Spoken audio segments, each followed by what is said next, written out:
modifications to the meeting agenda? It's a pretty small agenda tonight, so. Hearing none, anybody here for a public forum, and that's the ability to address or comment on any issue that's not on the agenda? I had one little thing, I just wanted to talk about property use, but Sure. pretty minor, Yes, just go about ahead. second home use and whatnot. Go for it.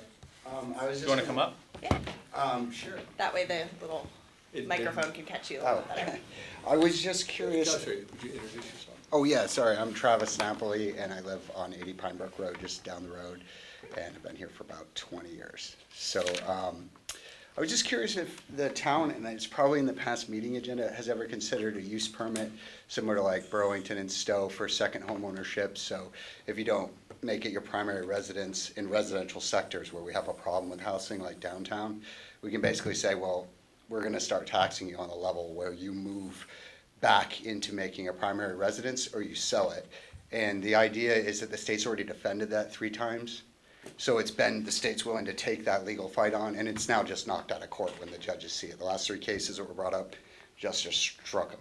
So I'm curious if we ever consider that for just primary residences like downtown. I'm not sure I understand. So basically, like Burlington and Stowe are having such a housing problem that they've said that if you rent your home, you have to actually make it your homestead. So you have to live here or pay income and state tax. Is that for short-term rentals or for? It's basically where downtown residence areas are. So you take residential sectors and you say, in these sectors, if you own housing, including grandfathered, you now have to pay, and the state allows a certain, I don't know the percentage, an increased tax to the point where you lose the profitability of short-term rental, and then it returns to being a homestead, which gives our town a little more income and property. Last year, I can't remember what meeting, we referred the short-term rental issue to the planning commission, and they've been working on it very hard. From my perspective, it was long overdue to look at because the data shows that there has been a significant amount of housing loss, and we're looking forward to hearing their recommendations. I'm not sure what the timeline is on that report, but I Very do know. soon. Yeah, I know that they had a subcommittee, short-term rental subcommittee meeting, I think today, Yeah. to, I don't know if they're touching on taxation yet, but we'll see. I know people have talked about it. And just to step back, I think historically, and you can correct me, the town planning has come kind of upwards from the planning commission, and then been discussed and approved at the select board level, essentially. That makes So sense. that's And- kind of how it's yeah. happening again. From what I understand where they are in their process, I don't think there's gonna be any recommendations for taxation changes or regulation, but they are, I understand, following kind of Warren's direction of having a registry so we know what's going on and that there's, information for emergency service providers and whatnot. But I don't, so I guess the short answer is, I don't think, we haven't had any informed discussion along this lines. Well, if it's possible in the future, I was wondering if we could do like a public hearing where we hear about not only state level, but more advanced, like Spain had this massive issue where they ran out of housing. Yep. And so the United States started looking at what they did, and they found that if you re-permit and you say, this is for homesteads, and if you're not gonna use a homestead, there are several tax plans in the United States and in Vermont and Burlington. They basically just tell them you don't get a choice, and so they get a certain period of time to sell, or they basically get an additional tax for every year that they don't repurpose the home. And then that forces a homestead. You can only have one homestead. That brings Vermont residency up. It kind of solves a lot of problems, increases tax base. The question is, does it outweigh the amount of revenue that's brought in from short-term rental? And that's hard because we have so many, like you said, emergency planning, road construction, all of these things. But right now we know that we keep increasing the tax base on residences, and we don't have the money. We can't raise enough money to take care of our town and our school needs, which says that we need more permanent residences. And I think we hear that from the state. Bernie Sanders is out there really trying to drive a lot of tourism and get people to live here. And now we have a new tax where if you kind of leave the state and you're not keeping a residence here, they kind of hit you on the sale on the way out. And that just seems like it's headed the wrong direction. We're not looking to punish people for moving here or leaving here. We're trying to get people to stay here and understand that if you've come here as a luxury, then we're gonna have to charge you more because we need at least X amount of housing. And in the state, they're trying to say, let's not do that, let's keep that business here because it's a built-in revenue stream that's working, and let's expand housing. And what we're seeing from the state and from the region in New England and New York is that what we're basically ending up is large developments that have not too pretty names associated with them. We see Ireland building those developments and forcing residents that would like the 1 acre lot and the family dream and like to live and serve here, they're forced into small community housing sections, and then the luxury of our town is given elsewhere. You know, we get that model from Bernie Sanders, who also was like, let's keep the waterfront in Burlington for Burlington residents. So I would just like to see that brought up because it's worked. You know, it's just started in Stowe. It's definitely working in Burlington for reclaiming the housing. Spain did it. They've taken back a big chunk of their city. So I wonder if we can carefully try something like that in little sectors at a time in the city. My understanding, what Burlington did is they allow short-term rentals, but only if it's an owner-occupied structure, so they allow the That's accessory how structure. Providence does Some of us things. like to leave in the winter, I get that, and when I leave, I don't rent my property, but it is very expensive to rent somewhere else now.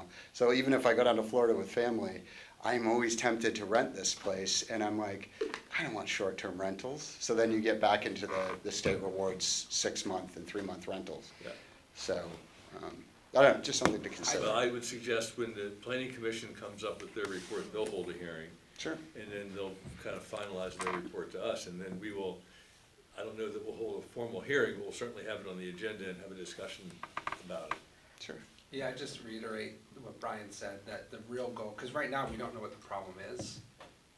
We have an idea of what the data is, but we don't know it great. And so to have I think the planning commission, don't quote me on this is somewhat of a phase one, to gather data, to start some safety mechanisms, so that then we can build upon it when we know more. And that's where I think, does that make sense?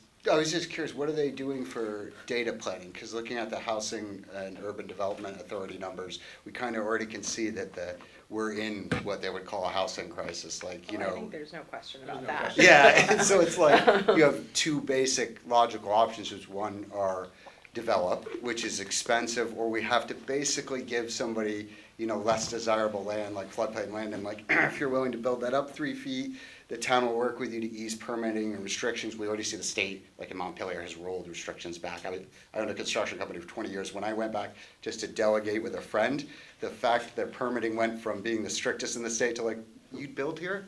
Like, okay. And so I don't think that's right either, because part of the ecological problems we're starting to have is developing where the development can't support. And I just think that it's, you know, a lot of this federal research has been done, and our town doesn't have the resources, which is probably why we're waiting. And Burlington's been doing it, it's sort of been working, but they're not maybe up to snuff with enforcement. They also have much more legal funds and ability to work with Winooski. You know, Stowe's not gonna help us foot a legal bill if we get sued, as much as we like. Yeah, I think we're kind of in the phase one data collection phase, but I think there's room for energy and organizing and new ideas. Like, I was reading my VLCT summary that came out today, and the number one item was a poll that was done last week that basically surveyed, I'm not sure of the end number of Vermonters, but 83% of respondents say there's not enough housing, and 93% say the cost of renting or buying a home is a problem. And it's by far the greatest problem on the minds of citizens of the state, and obviously I think probably it's a little more exacerbated in our community. So, let's, you know, welcome the energy. And Sure. And I think it's important people don't realize that towns don't own these vast tracts of unused land that are just sitting there. Everyone's like, why don't they just develop it? There's no place to develop. You have to buy land from somebody or take land from somebody, which isn't gonna go over well. So I definitely look forward to hearing from it, and I appreciate you taking the yeah, time. thanks. And just for a little bit more background, I think our hope is that bringing on a wastewater system online in Irishville and Waitsfield Village will allow for the redevelopment of a lot of properties. And there are several property owners of, I think what I consider undeveloped properties, who are waiting for that to provide more housing. Definitely. And in conjunction with that, hopefully going in, you know, I think we'll want to have some mechanism in place to make sure all the new units that are built are not turned into Airbnbs. So, That's true. I think that's on our minds for sure. Sure. Well, thank you. I look forward to it. job. Thank you. Thanks. So the next item is a public informational hearing as required by 17 BSA Section 2680H to explain and discuss the Australian ballot articles to be voted on at town meeting. Legal voters of the town of Waitsfield are hereby notified and warned that this informational hearing will be held on tonight, Monday, March 2, 2026. We also, after we briefly talk about our meeting schedule in the next few weeks, we'll be talking about tomorrow, nuts and bolts with our moderator. At least moderator until the first item of business tomorrow, and I expect you'll be the moderator after that as well. At least we hope so. Never know. You know, I don't think there's ever been a battle for moderator.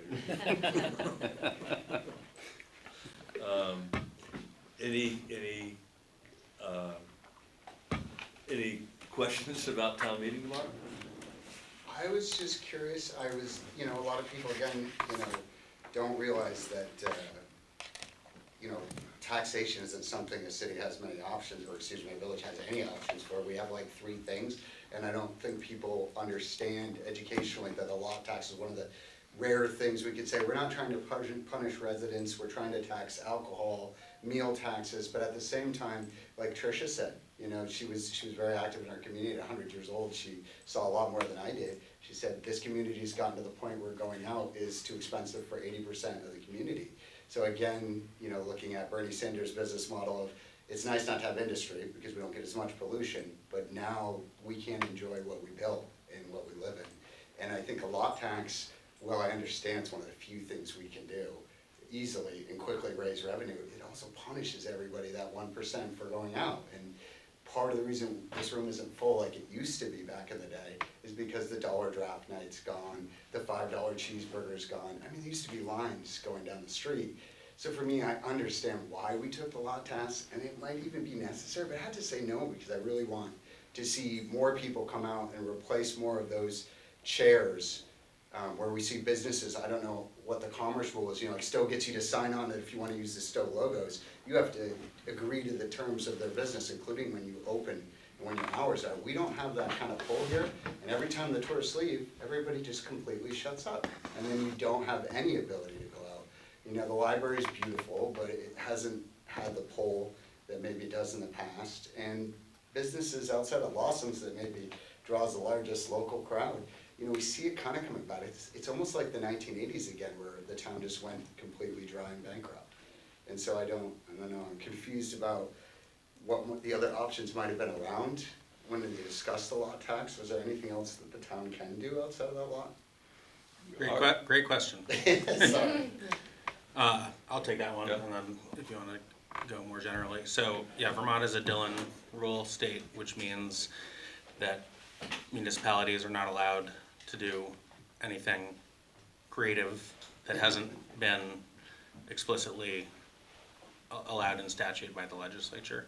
So, historically, for all of Waitsfield's history, we raise the bulk of our town budget from municipal property taxes. There's a little bit that come from grants we're able to get and dog licenses, and you'll know better the other little pieces, but I think in this packet it's 84% property tax, and there's no room in those other categories to raise significant more revenue. So the question is, if we do need more revenue for infrastructure that will help drive those changes that you're talking about, right? I think when we go out to eat, the big cost drivers are, it costs, I don't know how many dollars an hour to employ someone here that has to drive from Waterbury or Montpelier or, Essex.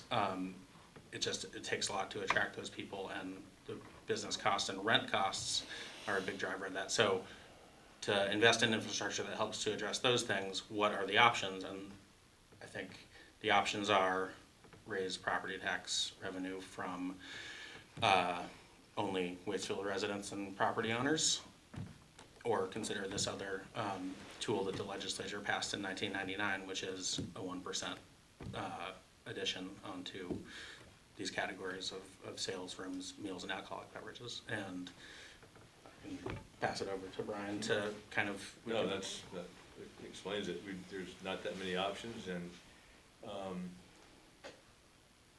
it is one of the taxes that allows people who use the infrastructure but don't pay property tax to contribute towards the cost of that. And do people maybe understand that, I don't know if it's even, I assume it's legal, but like, you know, if you wanna do privately raised funds and basically donate them to the city or gift them, I assume, because it's a city, you have to give to the village or whatnot. It's possible, but those initiatives have, you know, they have to be done in a certain way and handed over. But that's something I think people forget, is when you have those mitigated tax structures, you can still work around it. I'm not saying a cookie sale's gonna buy you an international plow truck for the city that costs $800,000, but it definitely, those contingency funds where we're trying to raise so that we can make bigger purchases, having secondary, which I'm sure the Rotary and whatnot, those groups are already helping as much as they can, but probably a lot of citizens don't realize that you can most likely start and help GoFundMes, contribute to different funds, and I don't know if that's something that's considered a tax credit or write-off locally. Actually, we do that for the White House. Yeah. We have a place on the website where they can donate to the website, to the General White House. For See, the- I would have never, it's not that the information's not there, it's just, you know, today we're so distracted. You know, with the news this morning, maybe we're not looking at it, but I don't think a lot of people know, you know. Yeah, we most of probably us- should do a better job of advertising that, but Well, if We people are did receive interested. a couple of years ago a $40,000 anonymous donation for White House maintenance, which was appreciated. And that's the thing, you know, we all donate, but maybe we should take care of our first community, so that when we say, hey, we don't have to raise the taxes, because everybody who could chip in did, and that was enough to make the difference. I mean, like you said, if I heard like, you know, $40,000, I assume that was like maybe in the state, like our neighbor Tricia left $5,000 to the program, freewheeling, which in part of that's a huge help for seniors. Otherwise, Vermont, it's really hard to get around here in the winter. So, well, thank you, appreciate that. Any other questions or comments about the town meeting? Carrie? I'm Carrie Dolan, Town of Waitsfield. Really interesting questions you bring up. I think one of the struggles has always been, how do we take advantage of one-time funding to pay for one-time uses? And in this situation, when you have aging infrastructure, so we're really talking about long-term needs, it's really difficult to rely on one-time funding for that. And I think this is why they're looking at these alternative funding sources. And it's hard to your point, like, you know, Sugar Bush is basically benefiting, I believe, I looked at the whole tax rate Warren, and a lot of the traffic comes through here. We receive, you know, meter-runs is busier than it's ever been, and we get that, but it's still not generating enough tax for the state or the city to keep up with the road infrastructures. Quite frankly, 20 years the worst I've ever seen it. We've had increased flooding, which obviously is part of that, but I can tell you the wear and tear of the insane amounts of traffic and the trash and everything that's left here. How do we benefit, you know, does the state cover enough of the resort fee tax to hit them? Are they just creating tax shelters like most resorts, and then none of that money's hitting our community? Because Warren's got the same infrastructure issues, not maybe downtown, but around their general infrastructure, and Roxbury Gap's not getting any prettier. So, I mean, you don't see those initial buy-ins, maybe you did, you know, some of you guys are maybe a little older than me, like, back in the 80s and 70s, corporations were actually like, I'll just buy this whole road. Wynn injected, you know, when he was a privately owned mountain, he injected a lot of private capital that he didn't have to on behalf of the city. I don't really see that unless they're doing it behind closed doors. I don't see that mountain really contributing the way it did, and it seems to cause a lot of headaches and problems while benefiting, you know, some people in the community. I don't know if you see the same thing living there as long. Well, I just wanted to, I won't speak to the Sugar Bush piece, but I wanted to seize on the first part of your comment, which was town is packed, lots of cars, parking lots are jammed, businesses are jammed. How much money do you think the town budget gets from that activity? 60%. We don't get $1. No, you don't. I thought we had some tax. Yeah, I guess we get the property taxes Yeah. from the businesses that Right. We get hopefully are doing well. we get the property taxes from the healthy businesses, but of those transactions on a weekend, like 2 weekends ago on President's Day weekend, where you couldn't get a table to eat out to save your life, all that sales tax revenue and meals and rooms and alcohol is going to the state. And we have experienced just in the last year, you know, if you look at the news, the transportation fund is running a deficit. They're not getting the full federal match. They didn't immediately come to paint our lines, and you know, they've basically communicated that that's a difficulty for them going forward. And so I just wanted to seize on that part of it, which is to control what we can control and try to benefit from the local economy and all those visitors. That's what this article has in mind. I would love to see larger systemic Yes. changes, and I think that one can't ignore the fact that there are systemic things that need 100%. to change. That is true. It is also true that we have these limited tools at our disposal, and I would hate to sacrifice the use of the tools that we do have while waiting for the perfect systemic change solution. I feel like I would love to see both, basically. Like, I'd love to see working towards systemic change while using the tools that we have. That's just sort of my 2 cents. So does that, do we not instill any VAT tax lot tax right now on like, our meals? Do we have any? Nothing. Well, currently we have there is no local option tax. That's on the, That's funny. I read it, and you know what I saw, even though it said, I think now that you said this out loud, I read a 1% increase, and I was like, I can't take any more increases in my oh, I taxes. hear you. Yeah, And this that, you know, It's a again, binary, either 0 or by statute 1%. But you know, civics and volunteering's down almost 90%, 70% Vermont, which is considered a national anomaly. And you know, that's the thing, we don't really understand how the city works. And we don't, you know, everyone thinks like they keep seeing these tax increases, but the state's taking it, and I don't think they understand block grants either. I didn't know that the money from this town is taken, redistributed in tax incentives for places like Stowe and Burlington because they're developing faster. And because they're getting more people who live here, the state's like, we need to invest in what works and the infrastructure that's working well, et cetera. And that kind of starts to block people out and create a competitive kind of town versus town scenario, which I know it was meant to do well, and maybe it is doing amazing things, but I don't think, again, anybody realized we aren't making any tax off of the tourism, therefore the lot tax is probably the best thing. So then the next question is, if you already filled out a mail-in ballot but you haven't dropped it off, how do you change it? If you haven't dropped it off, you don't need to, you can throw it away and go in and vote directly. And if you did drop it off, because I think we just put it in the box downstairs, or at least drop it. But see, I That's good to honestly- know that that wasn't clear. Yeah. That's, I think it's just you read it and you're so conditioned for these, 30% increases, 28%. I know a lot of people aren't differentiating, they don't, between city and state. I live in Vermont, I think of all my taxes Vermont, and even when I laugh and people go, I'm so angry at Vermont taxes, I go, you should see your federal taxes. You're committing a lot more to that, and they don't, you just don't think about it. But that's the truth is right now, if we could have said that, this is how much projected revenue we would have lost if we didn't have this, and right now we make nothing off of tourism. Man, if it was put that way, I would have been like, oh my God, well, if they're gonna come here and I like traveling, can't be mad at them. It'd be nice if they left some a Waitsfield. business succeeding or not succeeding has nothing to do with the income we bring in, as long as the property tax is paid. But it would be if we had a lot. But there's no Well, it's a incentivization profit. for, like that relationship between the town and businesses, really before it didn't matter. If the lot passes, I believe that then there is more of a symbiotic relationship between the town and the businesses as well. Yeah, and you make a great point, that the total tax burden that we all pay is experienced as a total. Like, when you get your bill, there are line items, but there's a bottom line number that you pay the most attention to. And I think, in the article that we are voting on tomorrow, both VLCT and our lawyers and kind of common sense say we can't editorialize and have a long preamble Oh, yeah.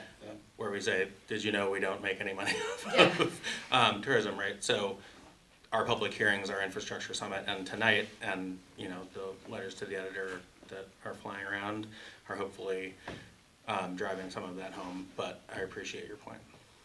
I mean, it's sad, but we get a lot of our civics from Front Porch Forum, and that can either be, a good ramble, or it can be a really great conversation, but, again, I wish I had come to an earlier meeting, because it would have been nice to be. Are you planning on coming to a town meeting tomorrow? We can't make the 9:30, because unfortunately, again, civics hasn't caught up. I know they can't fire me for not going, but. I'm gonna just make one more point, which I've made a couple of times. For next year, I believe a couple of years ago, Carrie, you might know what year it was, but Vermont made it mandatory for employers to give you unpaid time off if you give them 7 days advance notice, unless it's essential to the operation of the business, so. It's just the grinding halt of capitalism, like everybody. I got you. Yeah. It's like, if you're like, I'm going to town meeting, nobody would say anything, but as soon as you left, it would be like. I got you. Do you have a town report? Yes, that would Okay. be good. You just have to make time to, I think again, coming here, you just sit here and you field questions, which a lot like getting a PhD, you guys are defending how you run the city, and I think that's gotta be intimidating and also maybe annoying. I'm sure you can do better things in your time, but I don't think, consider myself a fairly intelligent person, and I read a lot of history. I didn't understand what the law tax was, and that's why I voted no, which now I wish I voted yes. Well, it sounds like. Not too late. I was gonna say, it sounds like it's not too late. Might have to jimmy your box. We can arrange that. We know the town clerk. So any other talk about tomorrow's meeting as part of the public hearing? Yeah. Why don't we move on to setting our select board meeting schedule for March and April? And I didn't realize, I think I missed something, that York had sent out a suggested revision. We normally meet on the second and fourth Mondays. Yep. You suggested So- not doing that. We have 5 Mondays in March, Yep. including tonight, which is an unusual meeting because it's the first Monday. So, because the 5 Mondays in March and because Easter Monday, and it's really hard to go to 3 weeks instead of 2 weeks because of paying our bills. What I'm recommending, and we can change it, is March 16th, March 30th, and then April 13th to set the next 3 meetings. We can And the do whatever. 13th would get us back onto the second, third, That's second and correct. fourth. Yeah. Yep. And then we're not having a 3-week break. Because if we were gonna go to the second and go, that would be next week, which, we just met tonight, and there'd be things for us to do, of course. Post-town meeting gets busy for the next couple meetings. But this, again, the biggest thing is avoids Easter, and it keeps us on a 2-week schedule. Is that okay with folks? And I will miss the meeting on the 30th, but if we had it on the 23rd, I would miss that as well. And I am officially back. Well, I'm officially able to attend. I don't know if it will always be in person, but we are able to figure things out so that I can be here. So. And that's better for you, Chuck, right? That's awesome. I think York designed this schedule, my vacation schedule. I did before I even knew what it was. I can make all of this. I'm good with it. Good. Yeah, okay, that sounds good. And again, I might miss the one in April, I actually don't know what my schedule is, but that's okay, we'll make it work. Yeah, we'll see. Okay, that's good, so we'll move on to town meeting day planning. Carrie, you wanna come up to the table?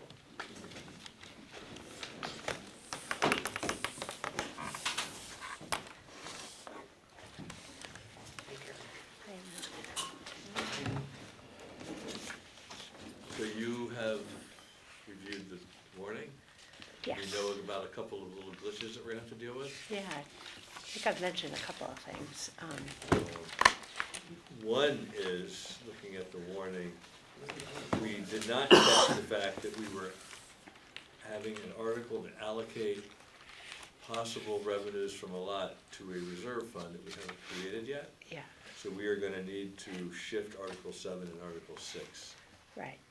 How do you suggest we handle that? I was thinking that after Article 1 of nominating and accepting and voting on the moderator, I was then planning on just sort of describing town meeting before we get into anything deep on the articles. But right after that discussion and before even going to Article 2 about hearing from the reports, I thought at that time, it's really, I don't think it's a problem if we go in this order. It's just a bit awkward because as you described. So what I could do is suspend rules and say if there are no objections, that we'd entertain a motion to take up Article 7 for Article 6 when we get there, and then take a second for that. If anyone wanted to add anything at that time, we could, but then just go right to That a would be vote. great. And it Yeah. would be, as I mentioned, suspending Robert's Rules of Orders. And the way I would do it is would have described already in that discussion with no objection. Yeah. And in that way, it's by unanimous vote or 2/3. Typically, it will be a unanimous vote, but it requires a 2/3 majority, Yeah. but it'll be a there won't voice any vote. objection to it, yeah. Yeah, so I don't imagine it would be. And if it doesn't, for some odd reason, it doesn't succeed, doesn't pass, we could still, it's just a bit awkward. Yeah.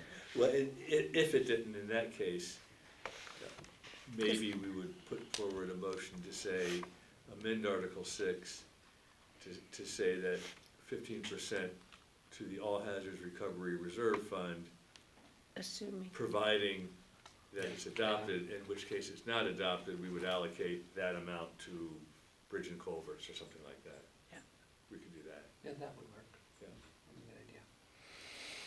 But we don't foresee any problem with what you just recommended, probably. No, there won't be. yeah, and in fact, the All Hazards Recovery Fund has been getting quite a bit of press time. I think the whole state is very interested in this kind of approach in recognition. I think you were quoted on NPR, VPR. Were you? What was that? Yeah.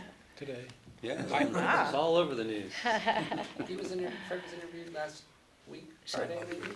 I'm getting caught up on the famous Well, interviews. would you want to use the approach that you just described I'd as rather in reverse. case I we would are, just say, for some reason? do that as a plan B, Yeah, okay, yeah. okay. And I'll be prepared to do, I mean, where would we wanna do it? Take 5% and spread it around fire department, bridge and culvert, and I'd put it to Bridge paving? Culvert. I'd do it to bridge and culvert, yeah, I think you're the first. yeah. There's a lot That's going We on. know that's coming. Most needed, Yeah. most needy. Yeah. And then the second item, which is not an item, and I'm not sure if everybody knows this,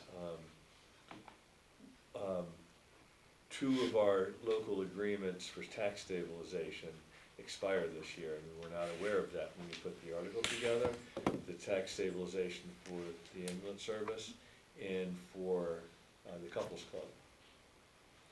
So, and those are, I believe, Carrie, you would agree with our town attorney that there's no article that those are germane to, Correct. in which case it would take 2/3 of the voters to overturn, right? No, it's statute, some Well, statute, that's the because it problem, is wouldn't, it's wouldn't have illegal been to do warned. something that's not germane. Yeah, so I would find it out of order if we had attempted to amend any of these articles to be able to accommodate that. And that's under Yeah. statute, and that's not something that the town can supersede. So I talked to Chach today when we were going through the budget presentation, and then touched base with Marissa about us holding a special town meeting in late April or May to just deal with those two items from the floor. It would be a select board meeting, we'd warn it 30 days in advance to do tax stabilization for couples club and the ambulance. Encourage the couples club and the ambulance to bring their people out to that meeting. We probably wanna have it over at the meeting house. But, it always has passed unanimously. I don't see any objection to it, so I think we should let folks know that that's our plan, and that's happening. That's the only option, right? There's That- No, there's other options. Well, we could put it on a ballot item for the fall, when we have an election. But it would be better if we did it before we set the tax rate. Yeah. And we could still do it in November. We talked to Spencer and Mary Jane today about local agreements and kind of the impact on taxes. They said as long as we did it before the end of the calendar year, it would be okay as far as school taxes are concerned. But I would rather just Before. clear it up. Yeah. I think Know that where makes we are sense. with the tax, yeah. And it's not, it's not, it won't be a special town meeting that has people at the polls from 7 to 7. It would just be a. evening. Voice vote. Yeah, I'm seeing the first meeting in May, probably. yeah, I think so too. Yeah, We and And then Probably. Carrie, if you wanted to, well, I always said that the moderator job was the best elected position in Vermont because it was 1 day a year of work, but. And that we would might make a ask liar you- of you, yeah. We might ask you to come to that meeting. On the hook for two. Yeah, and we've had those articles, this specific article in the past. Yes. Yeah. And so I think it was just an oversight on behalf of the, the organizations in question here. And typically they Maybe it come, was our fault, nobody brought it well, to they our attention. typically have to come to you Yeah. to actually have it considered, so it just happens. Things fall through the cracks Yeah. sometimes. So that's just, Okay, somebody might make a motion to amend though, so. yeah. Yeah, and although we would all want to support those initiatives, it's just something that we can't supersede state Yep. Yep. statute. Yep. Okay, and let's see, Carrie, did you get the email today about Dara and Candace? oh, no, I forwarded, they're gonna be there between 9 and 10. okay. Well, we typically have them follow Article 2, Yeah.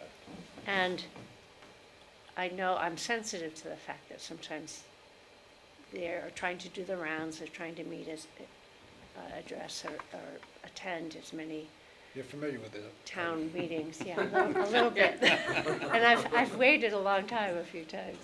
I So, made you but, wait. but so 9 and 10. I think doing we- it after Article 2, even if they're standing there, is fair, Okay, yeah. They said they're going to Facein after, so I don't know what their time, their meeting's probably way shorter than ours, but. okay. So if that's okay with you, because it's still a bit of a wait, because we'll be describing what the process is for town meeting. And we have a number, we've done in the past, we walk through those reports that are specific to our town. Yeah, it's your Not, call. yeah, I used to tell the select board all the time that they don't even have to go to town meeting, because it's the moderator. right, yeah. Don't, in fairness though, we want them to come, we Yeah, also wanna yeah, we support do. them going to the other towns. Right. If they're coming to us first, that's awesome, I think that's great. Yeah. Is there a reason we would make them go after the town reports? Cause that can take a while, there's Yeah, a dozen different reports. It's not, I don't think it's that long, and I think it's better to start the meeting and let them come into it, but, Yeah, yeah. I mean, you've been on there. Yeah, I just know I've never been able to make all the towns because there's always there's a delay. If there's a delay in one town, it kind of ripples through the schedule, so. Okay, And you have to, do you have to suspend Robert's rules Yes. at that point as well for Dara and Candace to address folks? oh, yeah, and that's okay. part of the beginning, since, well, Candace is a town resident, Dara isn't, so that's where I would be suspending rules to allow her to Right. speak. Same with York. And that's what you Is said. it- I'll be doing that with York as well. Yeah. I'm sorry I interrupted you, Oh, but no. I knew they were coming early, so Yeah. I wanted to make sure that was. Well, I'll keep an eye out for it, and I'll do what I can. If it makes sense that they're right at the beginning, maybe we'll do it right after the moderator and let them. Yeah, whatever. Okay, okay. Thank you for that. Now, Article 4 is the budget, and I prepared a sheet for me to sort of help keep track of the math, but I typically would like to look over to someone who also will have a calculator working to make sure my numbers are right. So, that will be, Everyone's like this. I can do that, too. okay, yeah. Yeah, okay, great. So that would be for the special articles, but as well as if there's any amendments to the budget. yeah. And it's a pain, because every special article adds to the bottom line, and you need to keep track of that. so. Right, yeah, right.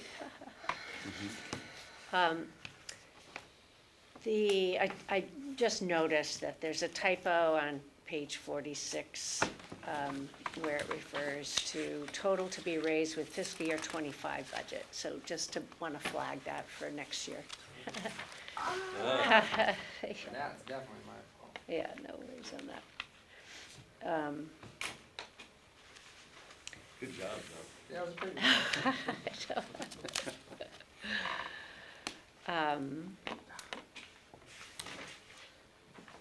Let's see. And we talked about the order. Now, I imagine in the past, we've had the tax stabilization article a number of times as well pertaining to the farms, the two farms. Occasionally, there have been questions about that. So I wanted to just flag that to make sure you're prepared in case there are any questions, such as, it's minor, what does that mean, how much is that? How long has it been in place? And I think it's been in place since '86. So I just That wanted to. sounds right. So, yeah, I'm gonna, I'll be prepared to Okay. explain, why it's on there, why it's 1 year, what Okay. happened that we Okay. skipped a year, and Chach is ready to explain what the impact on taxes will be. Great, great, okay. The other thing I wanted to just mention, and I think, is that with the special appropriations, we have a town policy, and I imagine there's often been a number of questions that arise with the overall amount of special appropriations in our budget. So I just wanted to mention that too. Our policy has been to try to, as close as possible, keep that to 1% of total expenditures. So that too may come up, and I know you've done a great job trying to balance the demands and to keep as close to that 1% as possible. And we talked about, again, as Josh and I were talking to the Potters about this local agreements. I don't consider the path in particular to be No, a that's special more like a appropriation. contract It's like a contract, it's Right. 1 year, it's a one-off, and, for development of infrastructure for town use. I agree, I don't see that as one, but adding the others in addition to our existing yeah. section of the budget where it talks about special appropriations. There'll be questions about the overall amount plus the, the equity, the fairness of that. So I wanted to just flag that. It's been a common topic of conversation in prior town meetings. Yeah, I don't know if we do move forward with the new process next year, would that be something that you'd wanna touch on if it does get raised? The new Yeah. process. That, Our well, policy, you mean, the policy? Well, Yeah, I mean, it's not it's an internal policy, it's not a binding a restriction. We have agreed, though, that next year, we wanna get ahead of the budget process and really take a hard look at all of the special appropriations and Yeah. whether they're still providing the services to Waitsfield residents that they represented that they are. And also the things that are for valley-wide services, if they're Yeah. also asking for assistance from other valley towns, or if Yeah. we're Yeah, the for only example, ones I only getting. learned today that Hannah's House, which is a local organization that does good work, is not seeking support from other valley towns, so, maybe $1,500 from 3 towns would have been a better thing than $4,000 from our town, from just an equity standpoint. And I expect somebody might raise that. Yeah. Yeah, they're all important causes. Yeah. And just trying to be equitable and careful with the taxpayer dollars. Yeah. Taxpayers, so. Okay. I think that's it. Anything else? Or- Know that Jennifer takes notes on motions and second motions. We're trying to keep track because sometimes it's hard to hear who made the motions. Yes. And so it's important for the meeting, so I'll be trying to be clear on having people, even though people that I may know, ask them to mention their names. Well, I think on things like, explaining wanting to go from the collector of delinquent taxes from 1 to 3 year terms, the budget, the lot, the ag stabilization, the all hazards recovery fund. It would be helpful if select board members made those motions and spoke first to them. Oh, that So would be we'll great. try to do Oh, that. terrific, great. Yeah. Can you repeat those again in particular? the term for the collector of delinquent taxes, the budget, the Article 6 and Article 7, and Article 8.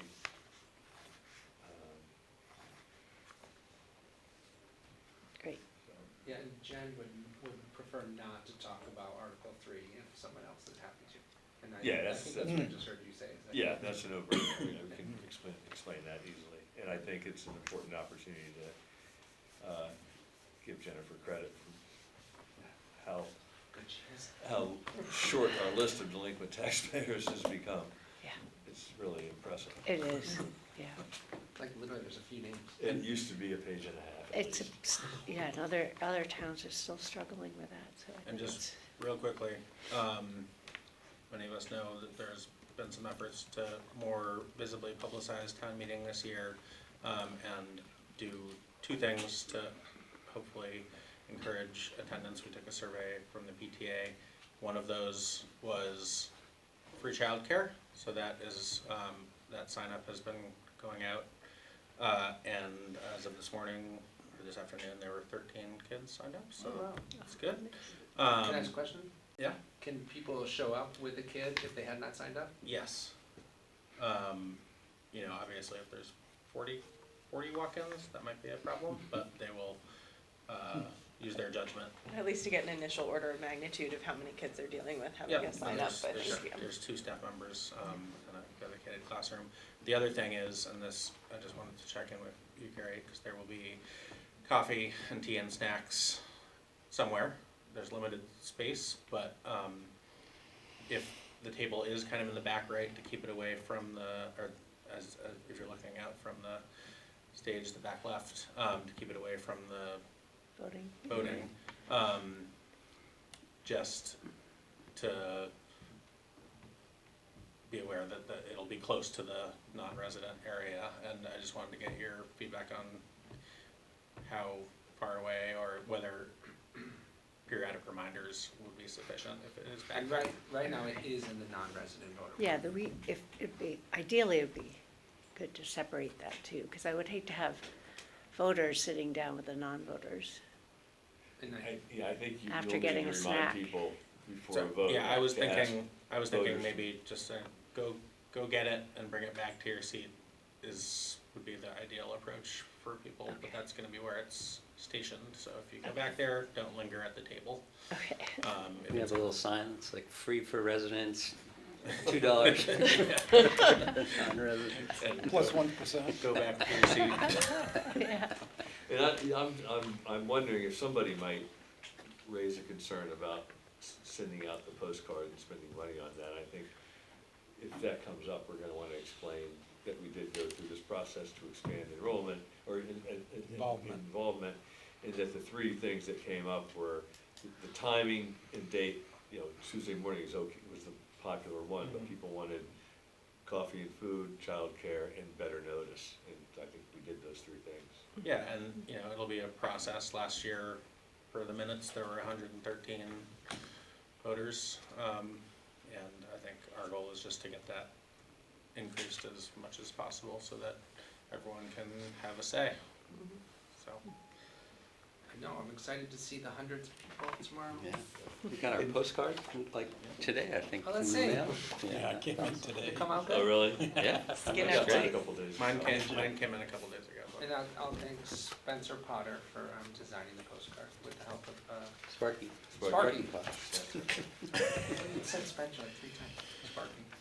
And Carrie, you are aware that we are gonna do a budget presentation before Yes. article? Yep, yeah, got that. Good. I think that's it. Yeah? Any other thoughts or questions? I have one. What's the number one thing you wish people helped you with in the community? Excuse me, I'm sorry. Throughout this process, what's the number one thing you could have used more help from the community? If you could ask the community for one thing. Put you on the spot. Show up. Yeah. Show up. Their Engagement. voice, their Hey, voice. 1/100th of the population of Waitsfield showed up. There you go. 1/100th of a percentage. Show up and participate. Yeah. Yeah, no, people have busy lives, but town meeting is the first example. I hope as many people who can come, and then, our infrastructure summit was it last week? 2 weeks ago? 2 weeks ago. You know, it was great to see the people that were there. It was about, I think, in the 20s or 30s. Yeah. And, you know, it's available online by MRV TV if people want to familiarize themselves at any point, tonight or later. But yeah, just engaging and knowing, and, you know, I hope tomorrow we can have a 30 seconds on just a reminder, here are the things that you can do to get involved if you want to. You know, the different positions that are available, especially the ones that are vacant. Yeah, I was gonna say, I feel like there are always vacancies. Yeah. There's a lot of vacancies. Always. What about public, you know, we never see anybody come out and do public debates or forums anymore where someone in the public, instead of just an official's already got a lot of time tied up, comes out and says, you know, I went to the meeting, this is what I understood, I brought the literature, there's copies all around town, this is the way I see it. Because a lot of people don't realize is I'm not held to any legal precedence of what I say, as long as I'm not just like. You're referring to political campaigning? Yeah, I mean, just more in the sense for it. that, you know, I really wish, you know, we all have ChatGPT and things like that now, so it's easier to understand some really difficult subjects in smaller chunks of time where we do less productive things, shall we say. So I do think that one thing I missed from when I was a kid is nobody talks about anything.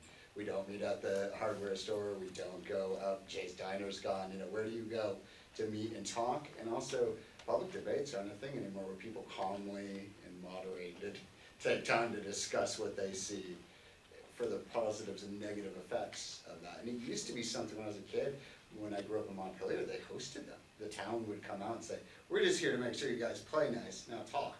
And, you know, just keep, again, a moderator there to make sure that, you know, there's no need to yell at anybody. You just don't see it anymore, and I wouldn't want to be the person around that, but I feel like it just needs to happen. Like, people have to Tomorrow. talk about A lot of, Yeah. The Valley Reporter has, when there's contested elections, has done a pretty good job of doing debates or forums, and they really haven't done a lot of that around any of the items on this item, which maybe was too bad. Can I just add to the sort of showing up? And I think the other thing that I would love is if in showing up, people also led with curiosity. Yeah. Because I think that it can be, I have observed folks jumping into conversations and swinging, like taking wide swings without a whole lot of contextual information, or making broad assumptions or declarations that are just like not rooted in reality.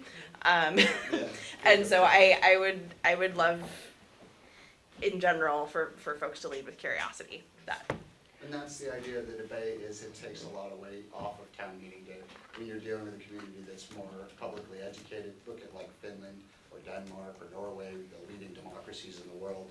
You know, their civic understanding, they read 200 years more in history than the average American learned to read. So I mean, we're only 250 years old, so the literacy levels aren't really as high as you think looking around the rest of the world, and people really don't understand things. You know, I read a lot. I read world economics, all kinds of history. I had no idea what a law fee was. I made up this thing in my head. I read your paper and I was like, I don't want to give any money. What I just think I said was actually the law fee would benefit me, and the potholes that almost destroy my vehicle might disappear. Like, you know, the town might be able to plow more and have more salt budget, and I didn't understand that, and that's, you know, I'm ashamed, but at the same time, we're all so distracted doing so many things. Like, if you ask me a marketing question, I'll get right to the bottom of that. I mean, I think your honesty is remarkable, and I, at least for myself, my biggest concern was that people wouldn't know, like, what is a law, and so whether people are for or against, as long as they're informed, that's been, I think, our number one, like, desire, and I think we've really tried, and yet, look at, here we are, and so thanks for your honesty, and if you can share that story, I think it will benefit the community. Well, big picture is to offer you $1 a beer to come in and talk about it. You know, that was years and years ago, but that's what we talked about with the state and a couple of businesses, and it was right when COVID hit. But it was interesting to see how many people just were like, the Lawsons would be like, come take the place over. You know, as long as everybody's buying a drink or a pretzel, what do I care? And then they give, you know, a microphone and a place for people to talk, which, again, is just not something you can do where you're looking at a screen or through a camera. But if I may, I do appreciate the select board holding a number of public meetings. Yeah. They're not considered necessarily debates, but they're a public dialogue with the community about an issue. In this case, it was infrastructure related to help sustain the economic engine of our community. And I think, and to have a conversation about that, and to hear different viewpoints, and to wrestle through some of those issues. And I think the frequency of having those meetings on the various topics that are impactful to all of us, I think has been terrific. And whether 30 people show up or 300, having our closed network television station in partnership with us to get that information out and to hear about those things, I think at least brings that kind of dialogue to the living rooms of our community, and so that it ideally helps people become more informed. Definitely. Yeah, go ahead. No, in terms, I just wanted to shout out that MRV TV is live streaming town meeting tomorrow. And I think we're the only community in the valley that's doing that, but I'm really excited that we're increasing transparency.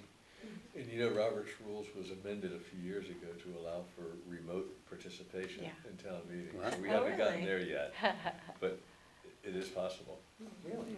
Yes. But not voting. Yeah, Middlesex did it. Somebody No. Zoomed or Skyped in from Afghanistan.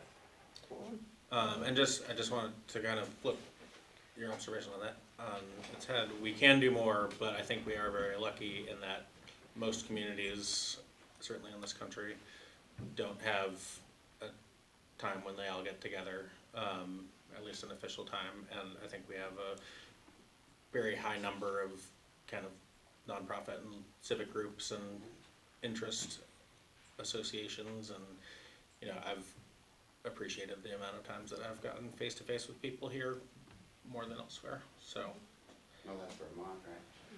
That's I what think we're that's hoping for, that's right? the idea. I mean, I've worked with quite a few communities the same size as this town, with a lot more town capacity than here. And here is like rocking it because of volunteers. I mean, it's remarkable what this town does with such few town staff. And also lucky to have a local paper in a community this size. That's reasonably rare in other places in America.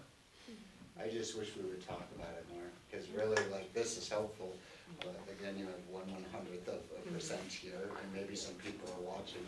But I think when you add a public business or a community, like, you know, Kenyans or, you know, Lawson's, which is new to the community, but definitely has hosted a lot of events for private and public venture.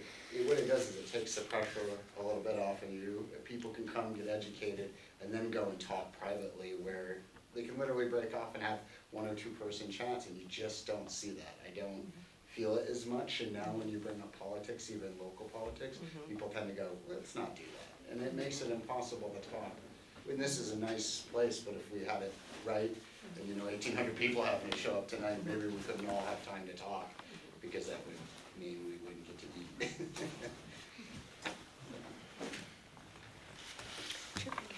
Thank you. Thanks, Carrie. Thank Thank you very you, much. Carrie. Gary? Thank you. See you bright and early. See you tomorrow. Josh, do you want me to pull up? We're all set on tomorrow yeah, then? sure. Do we want to do, pull up the chart? Oh, okay, that's a good idea. Do you wanna walk through what we're looking at as our budget presentation? Yeah.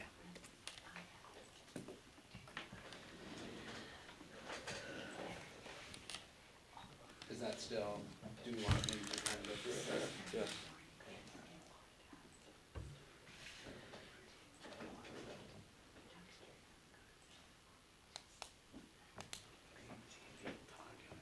Oops. Cool. So, similar to last year, we have 15-ish slides.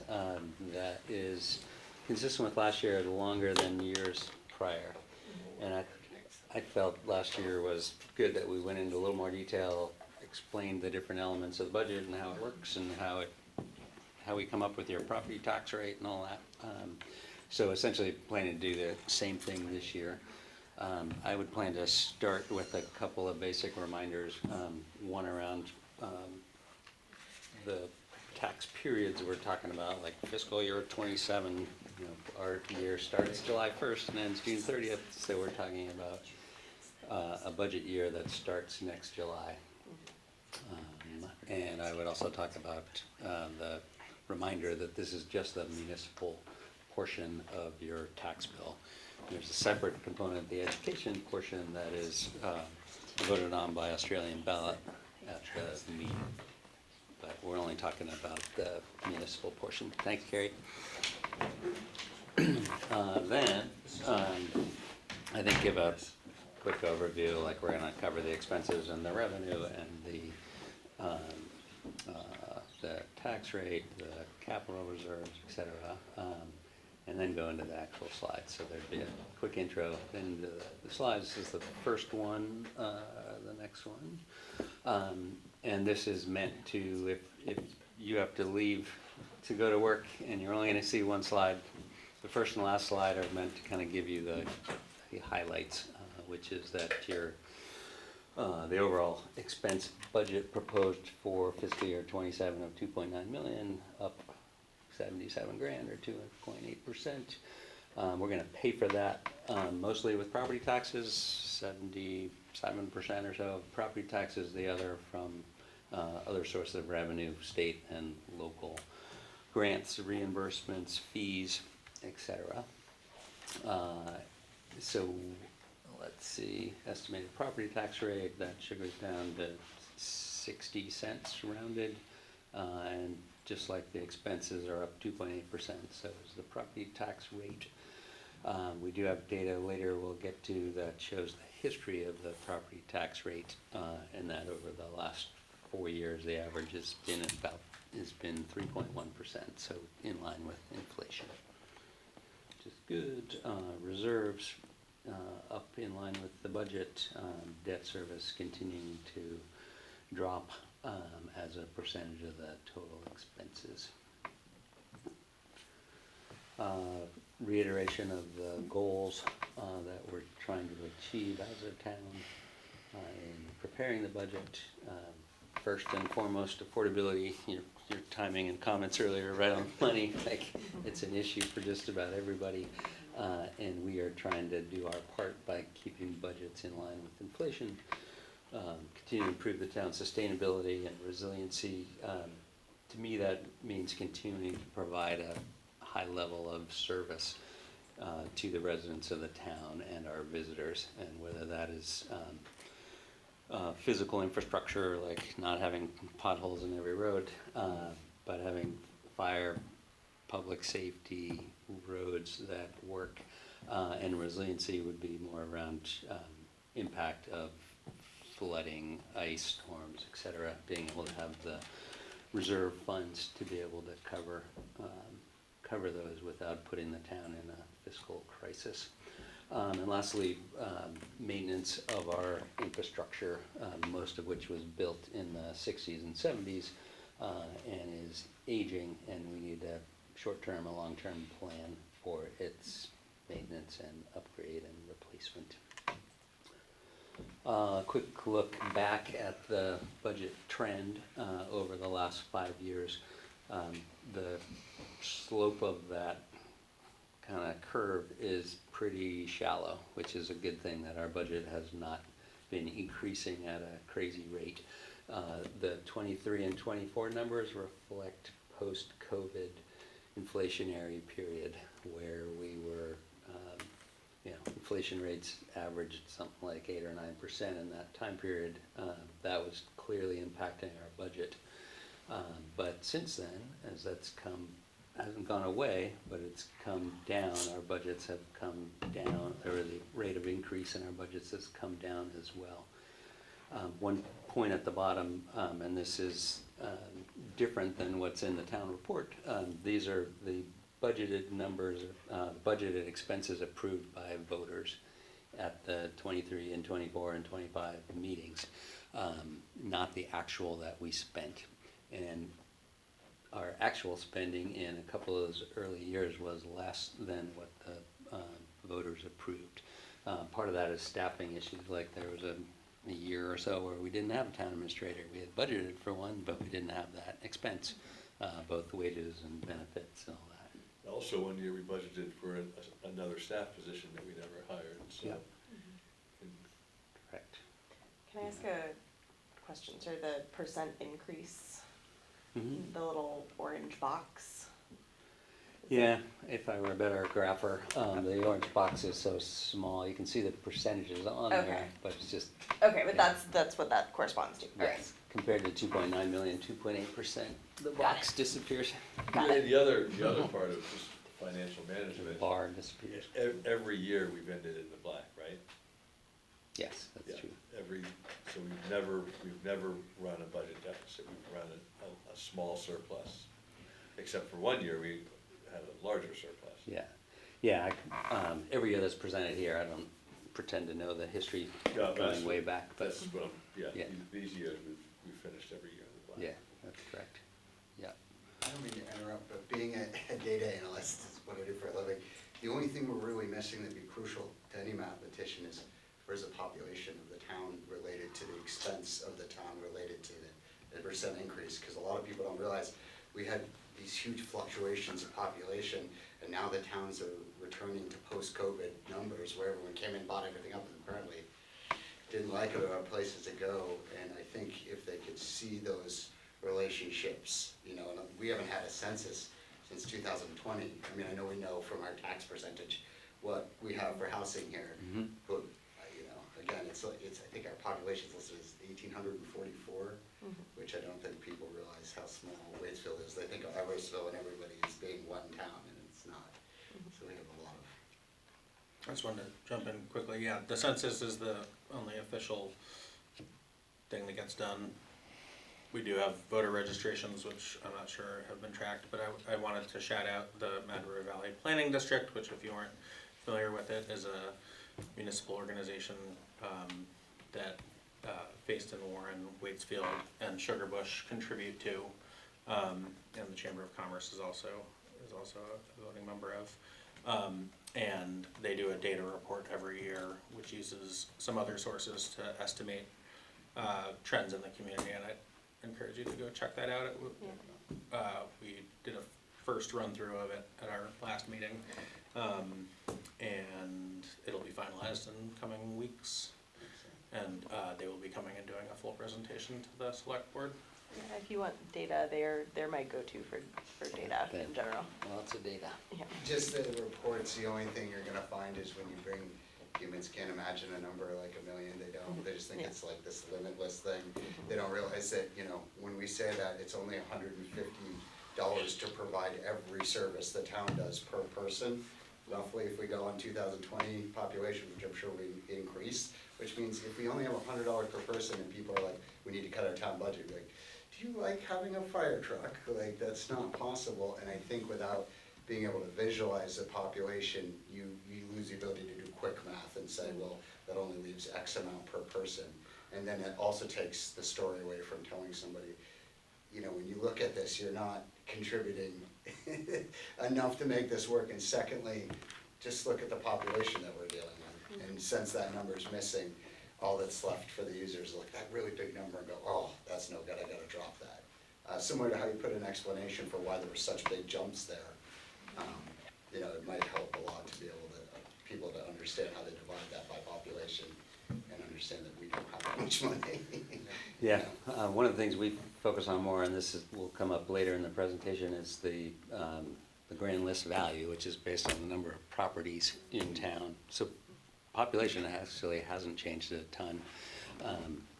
You would have thought by what you read in the paper that it's gone up a ton. Everybody moved here during COVID, but it honestly wasn't some increase, but not huge. Unless they said they all left. They were like, Yeah. they came and then- For us, the source of our source of our revenue has primarily been property taxes, so that, the more people that build houses here, the bigger tax base we have and the more we can spread. We can spread the expense across a broader pool of properties. That kind of moves the needle for us. Makes it easier. And that has been going up and going up more than we usually conservatively estimate the grand list value of all the properties in town, and the actual number usually comes in higher, which means our tax rate's a little lower than what we present. So And that, actu- and that last trend's year- been positive. Last year, our tax rate was gonna go up a little bit, and then in reality, because the grand list grew more, our taxes went down for the first time last year. Yeah. The municipal tax. I'll say, I looked Yeah. at the budget, it was a nice job balancing it off through all that turbulence. Yeah, so even though the top line budget number went up, if there's more property value to spread that across, the rate that each of us pays goes down. And nobody's buying a car now with a 1 month salary like our grandparents, so things aren't cheaper. True. If you hit the next, quick overview, the numbers will be on the next page, but just looking visually, like where do your tax dollars go? That's something that I would want to elevate the understanding of the residents of the town, like what am I actually paying for? A lot of folks, I think, don't know that, and here's a simple graphic representation. This slide is more the hard boring numbers, same categories, but showing the dollar amounts. The takeaway point for me here is the percentage change in some of those categories where, road department, fire department, for example, when we were in the inflationary period post-COVID, you were seeing 10% increases year over year in those numbers, and those have come kind of back down to earth. Seeing a 2.5% increase for the road department, we haven't seen that ever since I've been on the select board over the last 5 years.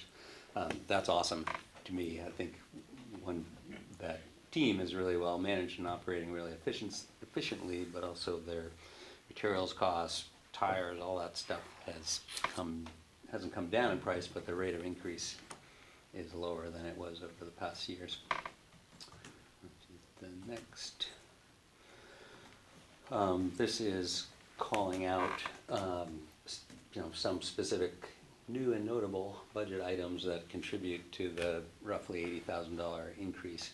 And half of it is in two new line items at the top.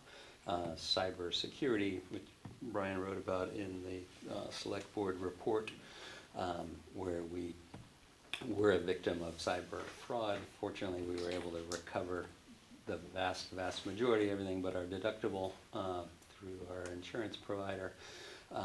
And we have since are in process of upping our game by engaging a new cybersecurity firm. But that's a significant part of the increase in our budget, 15 grand. The other is our ambulance service. Their service provider that provided the dispatch service discontinued that service. So they had to go find a new service that is of a much higher price. That 24 grand is our share, our town's share. Other towns that the Mervis serves are also contributing towards that new higher expense. But for us, that's a huge chunk of our budget. Again, just those two line items leading to 51% of the increase. Most of the rest of the increase, 43%, is down below. Other notable items down there, wages and benefits. For the first time, again, since I've been on the select board, that number is actually down. That's remarkable. Our wages actually went up in line with inflation, but our benefits costs came down through a shift to essentially a self-insured captive insurance offering. So that is awesome. Again, other town expenses, other road department expenses, all at or less than inflation. Other dues, we did see some increase in dues from the planning district, which provides a really valuable service to the town and has been instrumental in wastewater, for example, among other things. From Washington County tax, and there was one other increase that I'll brush up on before tomorrow. I'm trying to remember.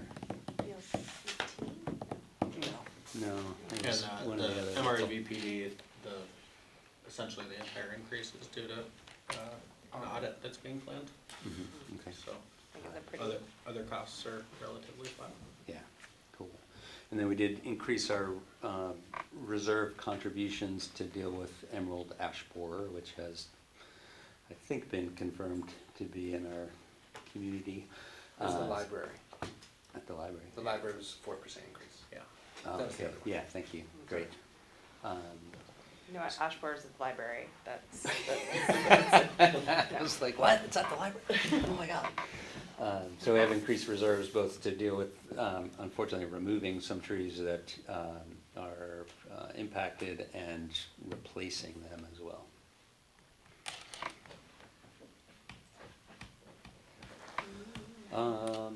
Reserve transfers, that is a big chunk of our budget, almost 20% of our budget, with 535,000 scheduled this year. And you can see that the lion's share of that, 3/4 roughly is going, 70% roughly going to the road department. A mix of paving, roads, bridges, culverts, and vehicles. Let's see, whatever smaller amount to the fire department, and we'll get into some specifics on how that money is being spent on the next slide. So if we're putting 535 in to reserves, how much are we taking out? Interestingly, we're spending from our reserve accounts $935,000, so there's a $400,000 gap. We're taking out 400 grand more than we're putting in.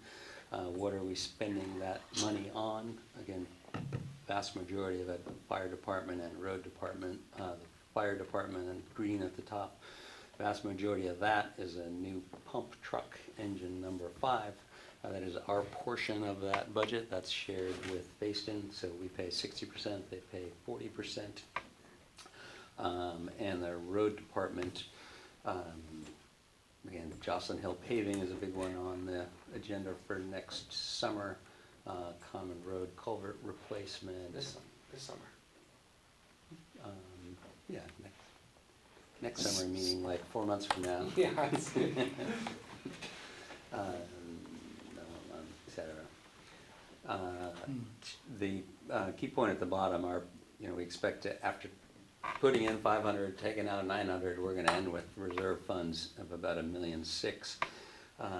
Fortunately, we're not going to see that same gap of taking out more than we put in future years. Our average investment we can see coming up in years 28 through 30 is more like 400 grand, so significantly less. And that is, again, for fire equipment, road equipment, other reserves. That does not include major infrastructure upgrades, which we'll get to in a second, like replacing the town garage. That's not included in these numbers. Quick look at our debt service, which is stable for the last couple of years in the $187,000 range, down from over $400,000 in 2020 timeframe. So that's come down dramatically, and it's going to go down dramatically again next year when we retire a couple of other pieces of debt. That puts us well below our target is to have our debt service less than 10% of our total expenses. We're going to be less than half of that, close to half of that this coming year, fiscal year 27, but then less than half of that in fiscal year 28. That's a good thing because we are actively planning for a town garage, new town garage, that we will have to bond. That may cost, we don't have a number yet, but that could be in the $4 or $5 million range. And obviously, if our total reserve balance is 1.6, we're not going to be able to pay for that out of reserves. We're going to need to borrow. So the fact that we're reducing our borrowing expense today is giving us more room for that future borrowing tomorrow. The next, now we're going to shift from the expenses to the revenue side. How do we pay for the $2.9 million we plan to spend in next year's budget? Most of that, 83%, is going to come from property taxes. No change from recent history. The other roughly $500,000 or 17% is some coming from state and local reimbursements. We get some road grants. We get reimbursement for the current use program. We get reimbursement from Facein for some of our fire department expenses. That's all in that top 226 grand. Pilot fund, right? Pilot funds small, but Yeah. there. I would bet you that 80 or more percent of that is Facein Fire Department current use. I mean, current use is what, 150,000? 137 grand, yeah. Yeah. Yeah. Road grants, town fees, and interest income, that's permit fees, delinquent tax charges, interest income on the cash that we have in those reserve accounts. And then, actually, Facein's down in fire safety. Oh, Sorry, the Facein contribution to the fire department is down there. Hit the next. And finally, we get to how all that sugars off to your municipal property tax rate. So you can see at the top, the 2.9 million proposed expense budget, 500,000 roughly coming from other sources of revenue that we just looked at on the last slide. That leaves 2.4 million roughly to be raised by property taxes. Divide that by the estimated grand list, and that yields 60 cents rounded, 60-cent property tax rate. We add a little bit for the local agreement rate that I think we would have already talked about or not. We wouldn't have already talked about it. Okay, so I can leave something in there to explain what that is, and then you can expand upon it when we get to the article. But that leaves us with the tax rate rounded to 60 cents versus last year at 58 and change, 2.8% increase. Again, less than the rate of inflation. And this is a history of our tax rates over the last 5 years. And you can see it particularly over the last, this proposed coming year in fiscal year 27, in the last 3 years, the rate of increase has been very modest, which I think, frankly, we should be proud of as a town, that we are trying to do our part. We realize the challenges in the broader national economy, the higher rate of inflation, less funds coming from the state, that's impacting everybody. I think the point is here, we're trying to do our part by keeping our taxes affordable. The increase this year, 2.8%, translates in down at the bottom into, pick the middle column, $300,000 home would be an annual increase of $50, monthly difference of $4. It ain't nothing, but it's at least less than the broader rate of inflation we've experienced in Vermont and nationwide.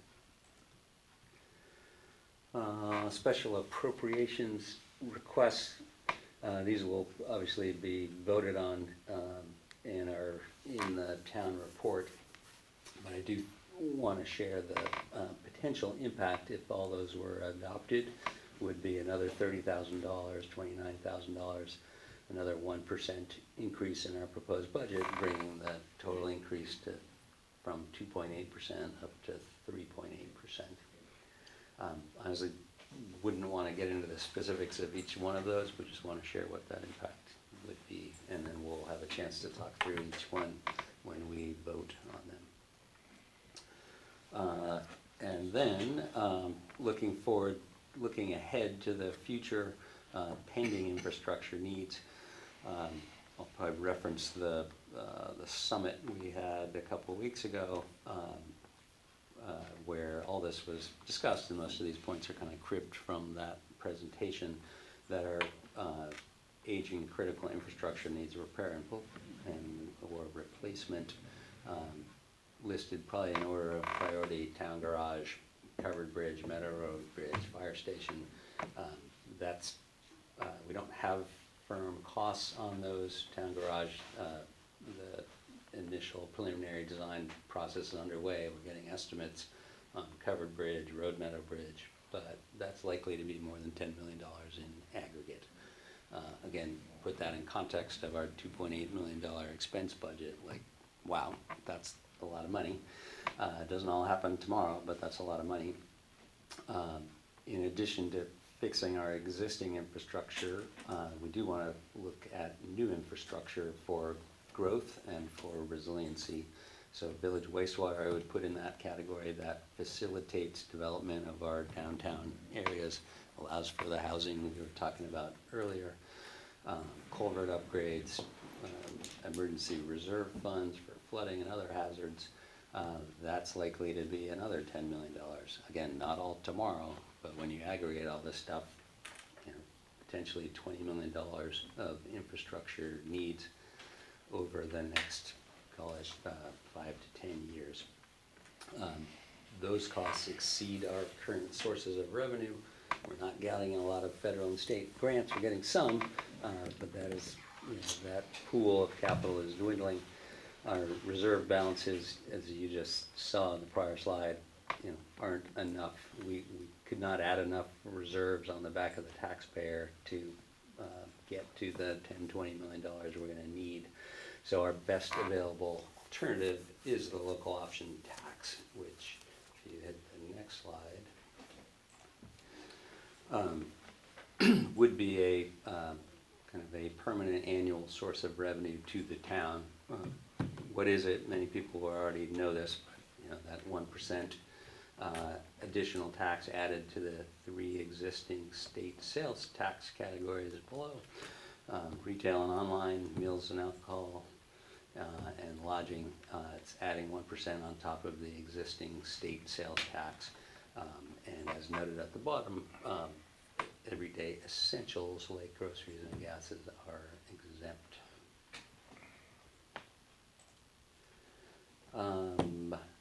And then additional background information, again, all pulled from the infrastructure summit, that we are in some ways late to this party. 38 other towns covering more than half the population of the state have already adopted lots.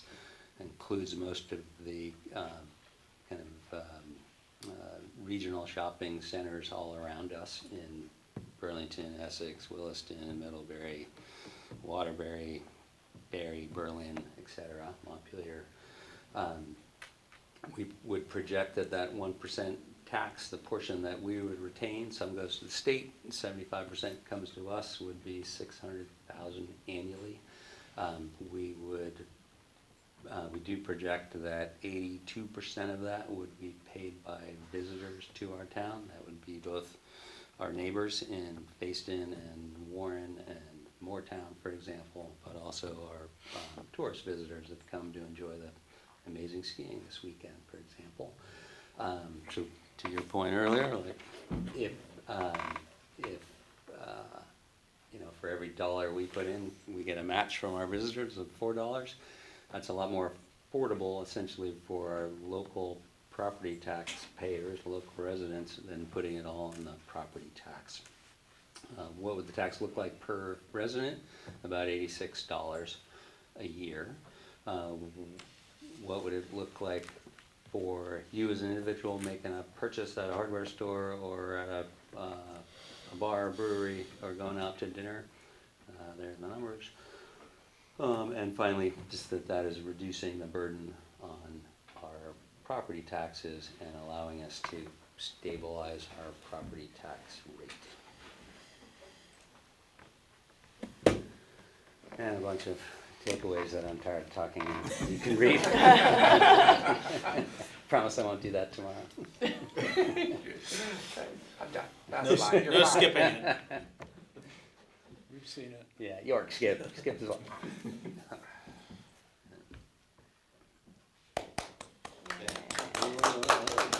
Thank you, York, for Huzzah. putting the lion's share of the work into that Well, presentation. thanks for making it better.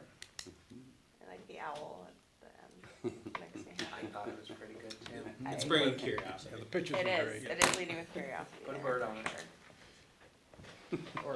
Or Culver. Did you say you like the Culver? I like the Culver. You don't like my bird? Culver's fine. The culvert is compelling. Yeah. Great. Thank you. Thanks, Josh. Mhm. Yeah. Yeah, York. thank you guys. So anything else that we need to? So I guess, See you all in a few hours. so I'll talk about, Oh, we need to- I I know, will I'm kidding. Consent agenda. handle, so Sorry to be. you're gonna kick off the budget conversation with this. And that would, just for positioning, that would be after all the town reports. Yes. But before the rest of the articles, like before we vote Yeah, on the so budget, obviously. it's after the delinquent tax collector article, which will be pretty straightforward, and I'd be glad to address that, and then this, and then the painful process that Carrie has to go through about the quarterly tax payments. And state that article 3 times. And then we get to, Oh, that one's actually after the budget, budget. yeah. So, or is it between Articles 3 and 4 that the budget presentation Yeah, happens? Okay. sounds like Yeah. it. Yeah, I think Josh was. And then we'll hopefully change 7 and 6. Fred, do you wanna talk about 7? Sure. I'd be glad to talk about 6 and the ag stuff. And I'm just expecting for all the special articles, somebody's gonna be there. Yeah, I know somebody's gonna be there for Hannah's house. I don't know about House of Central Vermont, but I I know don't either. Hannah's house will have some in it. And I'm sure someone will be there from the past, so I don't think we don't own those, you know, that Mhm. somebody else has to make the case. And we'll just see how the questions are. It's funny, JB's, I don't know who saw his text about smelling democracy while setting up the cafeteria. He was actually pretty funny, because we were doing it together to help Jennifer. It was very fun, JD makes everything fun. He makes zoning fun, that's a hard thing. Yeah. Easy. That's a heavy lift, yeah. Anything else? Want to move on to the consent agenda? Guys are not ready to say let's go home, but now we have some more business. Motion on the consent agenda? Unless, are we all done on town meeting? Until tomorrow. Yeah, wish we were done. A motion on the consent agenda. I move to pass the consent agenda. Second. Any discussion? All in favor? Aye? Aye. Aye. And then, anything else to add to the town administrator's report? I don't think so. I think it's all pretty self-explanatory. So we're still waiting to hear back from engineers on Centerface and Old Centerface and then Meadow Road, right? Well, I recommended changes to the engineering, to the contract for the 2 FEMA culverts, and that took a while for them to sort out. I hope they have a stronger contract now to share with other municipalities. So that probably backs us up about a week, but as far as I know, they're all happening, the Meadow Road Bridge and the 2 culverts. And, you know, there's been talk about the Common Road culvert that is gonna go in. That's gonna be taking a culvert from one of these 2 FEMA projects. So hopefully this FEMA project will move along so that that culvert will be available for Common Road this summer. If not, then that's where we're at. But, yeah, I mean, really good work is moving forward for those projects. And we're still expecting covered bridge reconstruction this spring. We're hoping for, it's gonna take 2 to 4 weeks, so we're gonna schedule for the covered bridge to be closed for 4 weeks this summer. Hoping to do like mid-May to mid-June, so that this, you know, basically the end of the school season. So that's gonna be a really big deal. Yeah. It's Yeah. really important to avoid the marathon, Yeah. When is the marathon? like July. usually early That's- July. Yeah, that's what I thought. Yeah, Yeah, Charlie Goodman was like, great, as long as it's not in the summer. yeah. Checking with the marathon and the stage race. The right? Green Mountain Stage Race is. That's September. That's I was gonna say that's So that fall. should be Yeah. there. Great. And there's hope that maybe, I don't know, but there's hopes that maybe the pedestrian park can be open, at least maybe when they're not doing work, or, I don't know if that's the case, but there's been interest in looking into that. If anyone has any more questions, a lot's going on, I put some of the things in here, let me know if you have questions. Select board roundtable? Gonna save it for tomorrow. Okay. Lucia, do you have anything? I mean, I think you guys already know I had a kid. I was gonna say, how's mother? What? I know. That's my table. Oh, that's why Yeah. you're gone? Okay, that's why I've been gone. So looking forward to being back in the area full-time as soon as possible. What about sleeping? Do you miss sleeping? I do. I mean, thankfully we've, yeah, so our daughter's name is Felicity. She is going to be 6 weeks old on Wednesday, and she is apparently very easy as babies go. That's my understanding, which is part of why I'm able to be here, is because I was gonna she's. say, and you're here. I'm here. Winning. We weren't sure how that was gonna go. So yeah, we're doing good. We're looking forward to being back. And thank you, State of Vermont, for sending a bunch of plows down to Rhode Island, where I went to avoid being snowed in and not able to get to the hospital. Yeah, that was universe. The universe was quite amused by my, yeah.